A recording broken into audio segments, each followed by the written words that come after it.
Si os parece, vamos muy bien de tiempo y vamos a dar paso a la última ponencia. Cuando quiera, Isabel.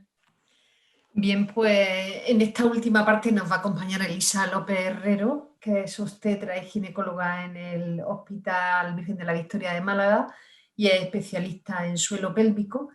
Y nos va a ayudar a conocer algo más sobre la vejiga hiperactiva en mujeres y los criterios de derivación de las mujeres que presentan síndrome del tracto urinario inferior. Pues cuando tú quieras, Elisa. Bueno, buenas tardes a todos. Muchas gracias por invitarme a este foro como ginecóloga aquí al final, en una patología que, bueno, es importantísima para la mujer y yo diría que es una oportunidad para los ginecólogos que, bueno, pues posiblemente esta síntomas no lo conocemos porque lo llevamos tratando relativamente hace poco tiempo. Realmente la definición de los síntomas del tracto urinario inferior, yo voy a ser un poco más clínica, son un conjunto de síntomas funcionales, como su definición estandarizada lo dice, son síntomas funcionales que tienden a la cronicidad relacionados con la edad, pero no específicos de género ni de órganos. Incumbe tanto a hombres como a mujeres y abarca síntomas de llenado y síntomas de vaciado. Son los síntomas de llenado mucho más frecuentes que los de vaciado y sobre todo en la mujer y especialmente la incontinencia. Por tanto, esta definición ya de por sí obliga a un abordaje multidisciplinar. El papel del ginecólogo en este campo, pues nosotros desde el punto de vista fisiopatológico, todos estos síntomas se vienen incluyendo en lo que es la disfunción del suelo pélvico. Hay que entender el tracto urinario inferior como una unidad funcional integrada en el suelo pélvico, ya que participa en la continencia mediante la coactación y el soporte uretral. Pero también el ginecólogo tiene un papel o una ventaja asistencial. El ginecólogo trata toda su vida a la mujer a lo largo de su vida y la mujer resulta que es un grupo de riesgo de esta patología. No solamente las diferencias anatómicas, sino también algunos factores específicos como la paridad son los que van a determinar posiblemente la mayor prevalencia de la incontinencia en la mujer. Y el ginecólogo va a estar presente a lo largo de la vida de la mujer y va a ser testigo de estos factores de riesgo. Por tanto, tenemos bastante que decir. No voy a ahondar en esto del impacto clínico económico, que ya se ha dicho, pero sí que desde el punto de vista clínico, yo creo que lo que debemos saber los clínicos es que lo que a la mujer le va a afectar no es lo que nosotros podamos ver, es lo que le limita a ella en su actividad. Y eso es lo que le tenemos que preguntar. Y es muy importante también que si no tratamos adecuadamente se va a crear una morbilidad secundaria, sobre todo depresión y ansiedad, que asimismo va a ir perpetuando el problema. También se ha dicho que está infratratada porque está oculta por los propios pacientes, por miedo, porque no tengo solución, sobre todo la paciente mayor, la más joven dice que le da vergüenza, pero también tenemos un papel los profesionales. Estamos poco sensibilizados, quizás porque no conocemos bien la patología y porque existe una dificultad, lógicamente, en el manejo. Y esto, pues lógicamente, va a aumentar las complicaciones y los costes, ¿no? Entonces, es importante la detección y el cribado que se puede hacer desde el punto de vista en la atención primaria, pero también el ginecólogo de base, porque, como he dicho, el ginecólogo es casi el médico de cabecera de la mujer. Y esto se puede hacer por un cribado oportunista, tanto por cuestionarios específicos, pero si no, simplemente preguntas directas.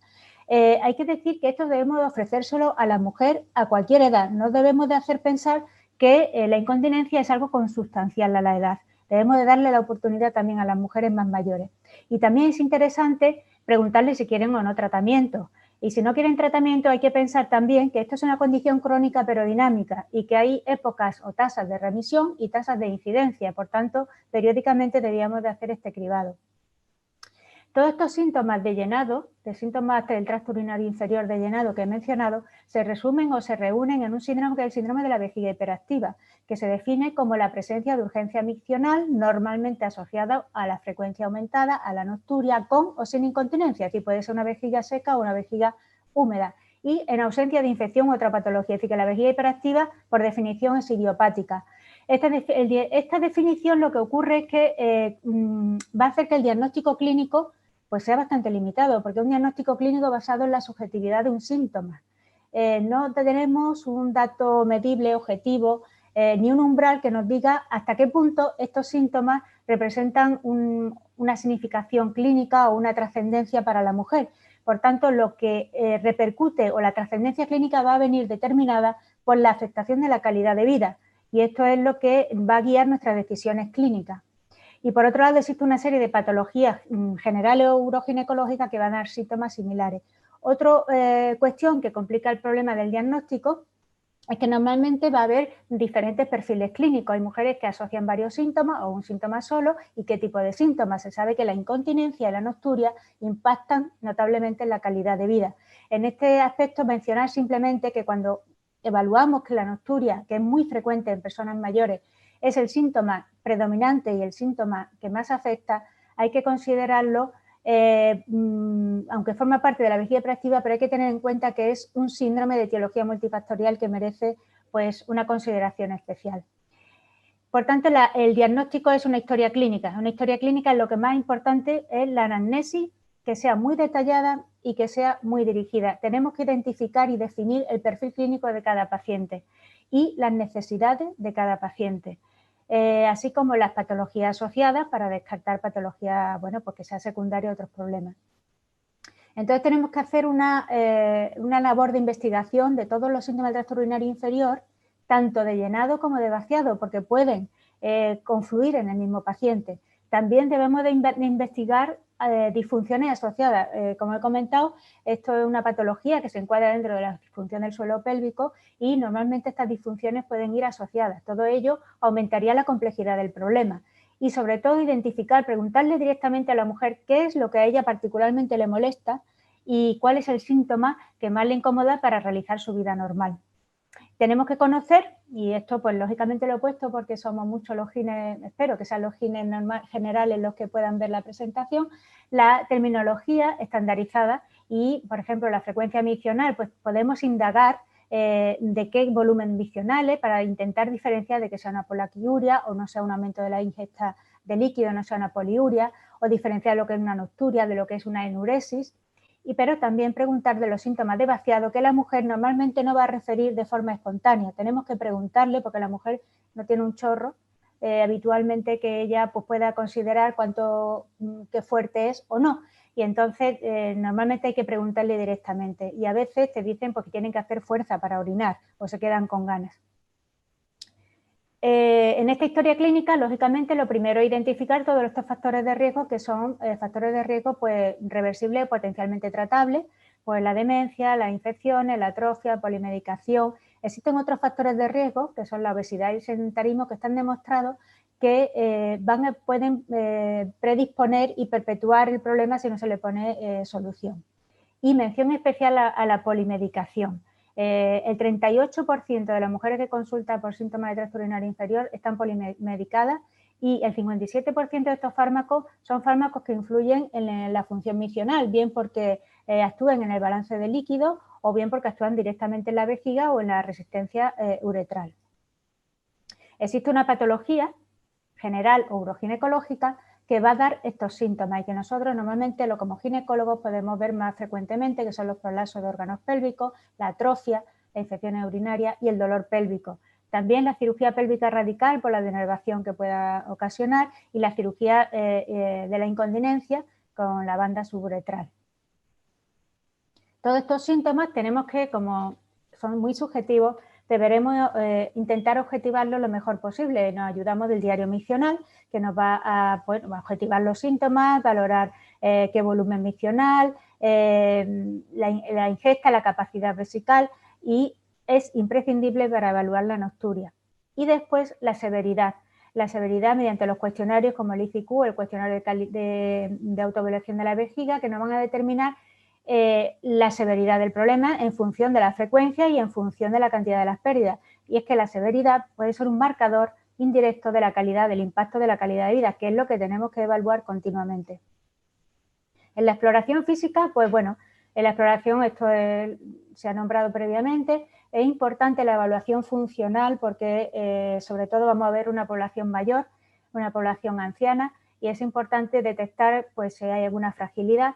porque eso va a condicionar incluso nuestra actuación terapéutica a la hora de si plantean una cirugía o tratamientos, ¿no? Movilidad, destreza manual, el estado cognitivo, el estado psicológico, pero los ginecólogos, pues posiblemente en la exploración vaginal nos tendremos que centrar en la observación y objetivación de ese escape de orina que la mujer refiere, la identificación de la atrofia, la identificación del prolapso, qué tipo de prolapso y grado de prolapso, la evaluación de lo muscular en cuanto al dolor, puntos gatillo, pero también en la capacidad contráctil y la identificación de los músculos. El tacto rectal para descartar la impactación fecal, que a veces es un motivo frecuente de problemas urinarios en las personas mayores, y sobre todo acompañar de pruebas complementarias que son ineludibles como el análisis de orina. El residuo, aunque no es obligatorio, es muy recomendable cuando la mujer refiere síntomas de vaciado o existe una cirugía previa. Pero en la exploración, al final, lo que vamos a ver los ginecólogos tenemos también esta complejidad, que es que muchas veces no existe una correlación entre el grado y la severidad de la incontinencia y del prolapso y lo que le molesta a la mujer. La relación, además del prolapso, con la función miccional es muy compleja. O sea, un prolapso puede dar todo tipo de incontinencia o todo lo contrario, una retención urinaria. En definitiva, una vez que tengamos este diagnóstico clínico, vamos a poder llegar a la conclusión de una vejiga hiperactiva, o sea, idiopática, sin ningún motivo, o una incontinencia no complicada, que es lo que se va a atender en atención primaria. Pero cuando veamos pues, una situación compleja con muchos síntomas, poliuria nocturna, prolapso avanzado o una incontinencia pues, asociada a hematuria, dolor, pues, enfermedad neurológica o antecedente de radiación, diremos que son los criterios de derivación a atención especializada. El tratamiento, pues como se ha comentado, debe ser basado en la relación médico-paciente. Es muy importante dar información de cuál es el problema y cuál es la enfermedad, y que es crónica, que es dinámica, que va a evolucionar pues, con fase de mejoría y fase de empeoramiento. Y acordar todas las medidas terapéuticas, consensuarlas con sus expectativas y con sus necesidades. El pilar fundamental, el tratamiento conservador, y el tratamiento farmacológico. El tratamiento conservador, pues bueno, pues realmente se ha dicho. Insistir en que siempre se ha dicho reducción de la ingesta hídrica y yo diría que es el manejo de la ingesta hídrica. Hay personas o hay mujeres que, por ejemplo, sobre todo los ancianos, que no deben de reducir la ingesta porque una deshidratación va a conducir a estreñimiento y a demencia, ¿no? Las terapias cognitivas, bueno, se ha visto claramente en muchas mujeres que consultan por estos problemas que estos son debidos a conductas inapropiadas en cuanto a la conducta de ir a orinar, ¿no? Conductas miccionales. Las terapias cognitivos conductuales son muy adecuadas para personas que tienen cierto déficit cognitivos por intentar tomar conciencia de su función vesical, del deseo miccional, luego aprender nuevos comportamientos, habilidades para aguantar o soportar la urgencia miccional. Y la micción programada, que va a ir dirigida a intentar aumentar el intervalo y evitar la fuga. Lógicamente tiene que estar basada en los datos que hemos conseguido con el diario miccional. Se utiliza tanto en la vejiga que no tiene incontinencia, pues se intenta progresar los intervalos, y en la con incontinencia ir a orinar antes de que se produzca la fuga. El entrenamiento de la rehabilitación muscular, que también se ha comentado, es mucho más efectiva cuando es intensiva y cuando está supervisada, y que se debe recomendar a todas las edades, a las mujeres de todas las edades. La electroestimulación pues, va a aumentar la fuerza muscular y también mejora la urgencia. El tratamiento farmacológico, que se resume en beta-adrenérgicos y antimuscarínicos, de todos conocidos. Lo único que cambia, pues posiblemente no, cambia el mecanismo de acción, cambia los efectos secundarios y sobre todo tener en cuenta la carga anticolinérgica de los antimuscarínicos. Hay que tenerlo muy en cuenta porque las mujeres suelen venir muy polimedicadas, sobre todo con antidepresivos, y vamos sumando y esto tiene un efecto acumulativo y también el deterioro cognitivo. Por tanto, el elegir uno u otro fármaco va en función del perfil de cada paciente. En la mujer, lógicamente, tendremos que asociar cuando existe una atrofia y habitualmente pues yo creo que lo ponemos con mucha frecuencia, los estrógenos vaginales, porque van a disminuir esta sensación de urgencia y el riesgo de infecciones urinarias de repetición. El seguimiento, pues normalmente a todo este tratamiento conservador hay que hacer un seguimiento. con las mismas herramientas que hemos obtenido, vamos a evaluar ese seguimiento con las mismas herramientas que hemos utilizado a la hora de hacer el diagnóstico. Y cuando con esta herramienta vemos que hay una respuesta insuficiente, escasa mejoría, aparición de nuevos síntomas o aparición de efectos adversos, volveremos a derivar a atención especializada. Por tanto, en este diagrama un poco se comprende que en las mujeres con esta patología, con esta condición de síntomas del tracto urinario inferior, sobre todo de llenado, requieren una evaluación multidisciplinar con una continuidad asistencial entre los niveles. Y yo, pues lógicamente, también refuerzo el papel importantísimo de enfermería especializada. Me da una envidia tremenda que los urólogos tengan este apoyo. Nosotros los ginecólogos, pues de momento, no, por lo menos en mi medio no lo tenemos. Y creo que desempeñan un papel importante desde la detección, nos ayudan a nosotros en el diagnóstico, puesto que esto es un diagnóstico que lleva mucho tiempo en consulta. Luego apoya el paciente, como dice Blanca, cuida al paciente y el paciente se siente más cercano a él. Es un enlace entre los médicos y el paciente. Puede ayudar también en nuestro campo de ginecología en el uso de los pesarios, que a veces utilizamos no solamente para aliviar la sensación del prolapso, sino también para aliviar la urgencia. Y incluso también lo podría ser para el tratamiento y la evolución de los posoperatorios inmediatos. Como conclusión, pues los síntomas del tracto urinario pues son una condición clínica de elevada prevalencia que aumenta con la edad, con un gran impacto clínico-económico por el aumento de la esperanza de vida y el diagnóstico frecuentemente tardío. Esto va a ir a más. El ginecólogo juega un importante papel tanto en la detección, en la evaluación y en el tratamiento. La evaluación clínica de tratamiento requiere un enfoque global y un abordaje centrado en la persona. Los pilares diagnósticos y del tratamiento son la identificación de estos síntomas y su impacto en la calidad de vida. Se ha demostrado que la calidad de vida de estos pacientes puede mejorar con simplemente un tratamiento que, aunque no consiga la curación, sí palíe en cierta manera esta frecuencia de episodios, disminuya los episodios de incontinencia, ya va a mejorar su calidad de vida. Por tanto, no debemos de tirar nunca la toalla. Y es una condición clínica que va a presentarse de diferentes maneras en la mujer y que va a presentar diferentes necesidades. Por tanto, requiere un abordaje multidisciplinar tanto a nivel en la asistencia primaria como en la asistencia especializada. Muchas gracias.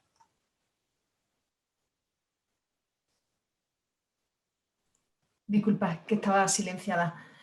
Muchas gracias a ti, Elisa. Muy interesante. Has completado esta imagen plural de un problema silenciado, como hablabais, y que ha contribuido a que tengamos esta imagen más plural y multidisciplinar que la que teníamos inicialmente. Han sido unas exposiciones excelentes. Muchas gracias a los tres.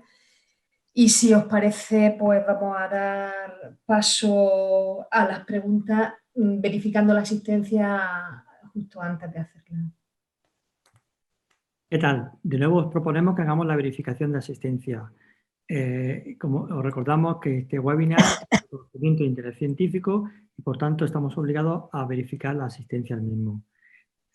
La información que os vamos a dar por pantalla la tenéis en el chat en 30 segundos. Tenéis que acceder a la URL www.easp.ws/urinario, todo en minúscula, os pedirá el documento de identidad o el número alternativo que utilizáis para la inscripción y a continuación el código de verificación es el 92. Os pasamos la información al chat. Continuamos con la jornada.